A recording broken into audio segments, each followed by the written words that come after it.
Nous allons voir maintenant un autre compte de bilan.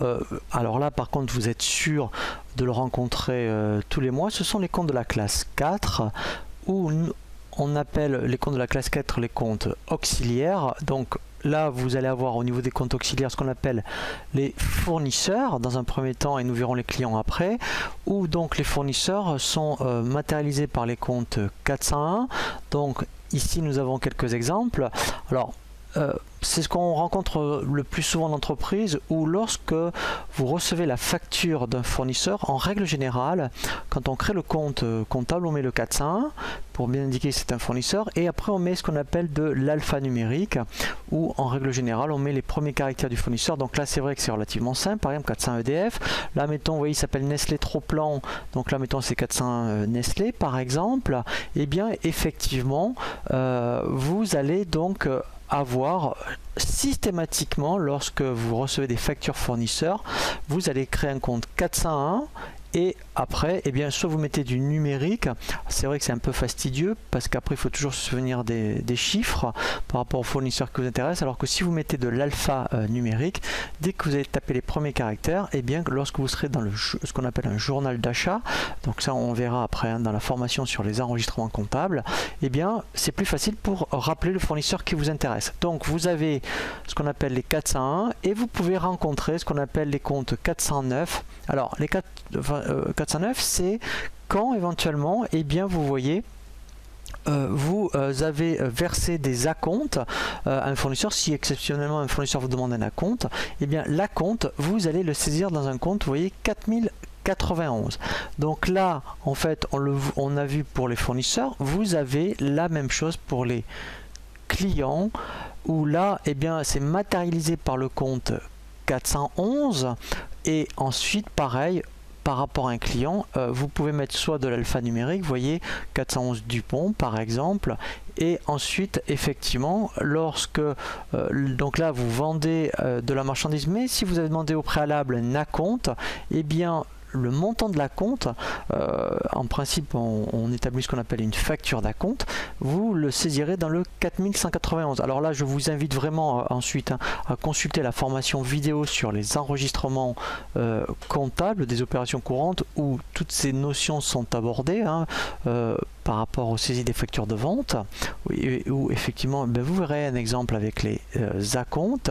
Et ensuite après, effectivement, alors je ne vous parle pas ce qu'on appelle des 413 effets recevoir, parce que ça on l'apprend à l'école, mais sur le terrain on le voit jamais.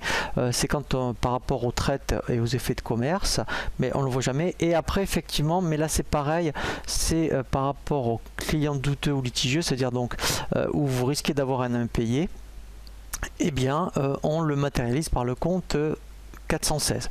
Donc là on a bien vu les comptes fournisseurs et clients. Alors après c'est vrai que sur la création des comptes clients et fournisseurs, il y a quelques particularités, notamment si vous voulez indiquer que ces comptes soient lettrables par exemple, ou par rapport au délai de règlement.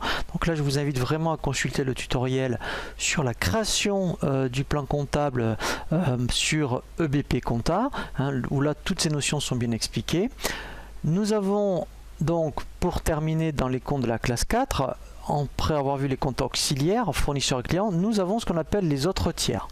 Les autres tiers, alors on l'a déjà un petit peu abordé lorsqu'on a vu les comptes de la classe 64 qui concernent les charges de personnel. Et bien dans les autres tiers, vous voyez, vous avez dans un premier temps les 42. Les 42, c'est notamment lorsque vous allez comptabiliser votre bulletin de paye, il faut constater ce qu'on appelle le net à payer du salarié. Et bien vous allez utiliser un compte 421.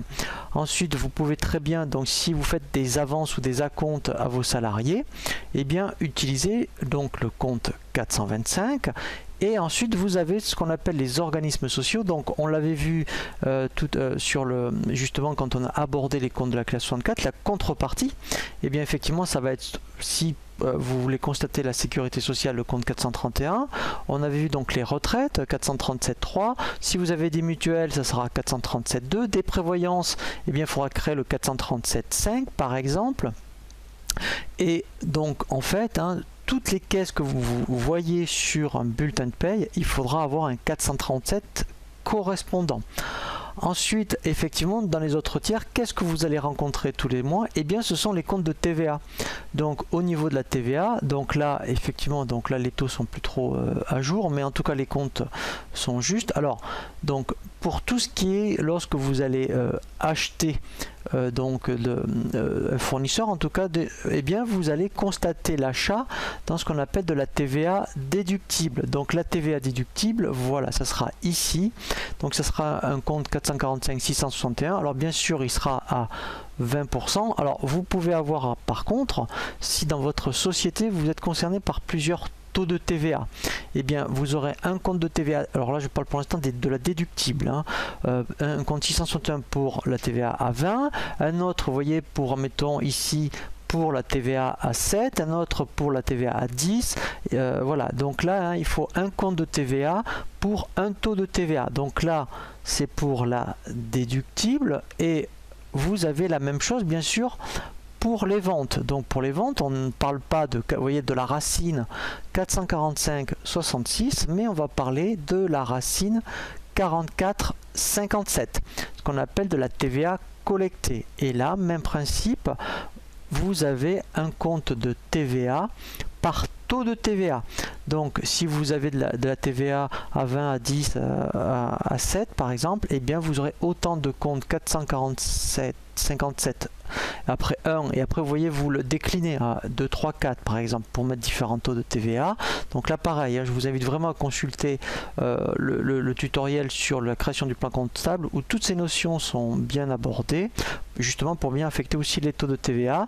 Et une particularité, puisque vous le voyez ici, vous avez soit au débit ou aux encaissements. Donc au débit, effectivement, ce seront les sociétés de négoce et les sociétés industrielles. Tout ce qui est aux encaissements, vous allez donc, ce seront les sociétés de services. Et bien la TVA, vous aurez des comptes de donc la racine est la même, mais vous voyez EBP, donc vous pouvez même utiliser ceux de BP. Vous aurez des comptes de TVA vous voyez, donc soit aux encaissements.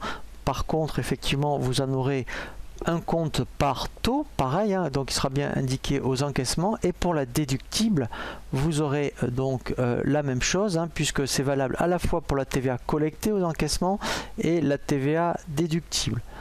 Vous allez aussi avoir, puisque nous avons abordé les immobilisations, hein, par rapport à la classe 2, forcément que dès que vous avez une immobilisation, vous avez un taux de TVA, un compte de TVA spécifique, vous voyez le 445,62, et là pareil, en fonction du taux de TVA, eh bien vous utiliserez un compte de TVA spécifique.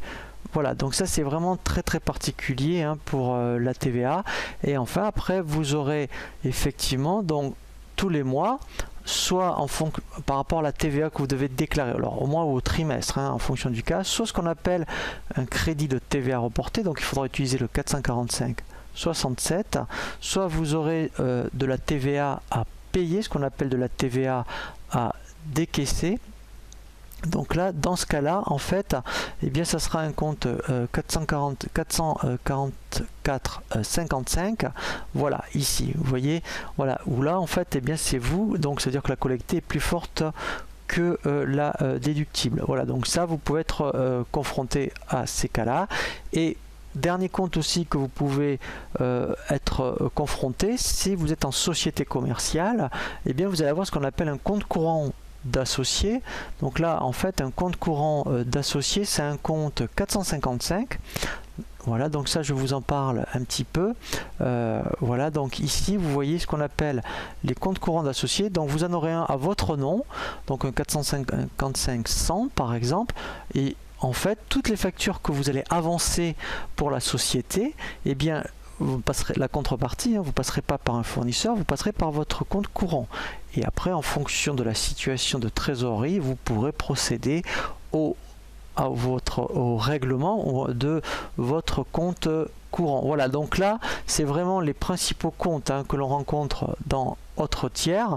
Donc nous avons bien vu les comptes fournisseurs 401, clients 411, et ensuite effectivement dans autres tiers, on va surtout revoir les comptes 43, les comptes sociaux, les comptes de TVA soit déductibles, soit collectés, et après effectivement les comptes courants d'associés.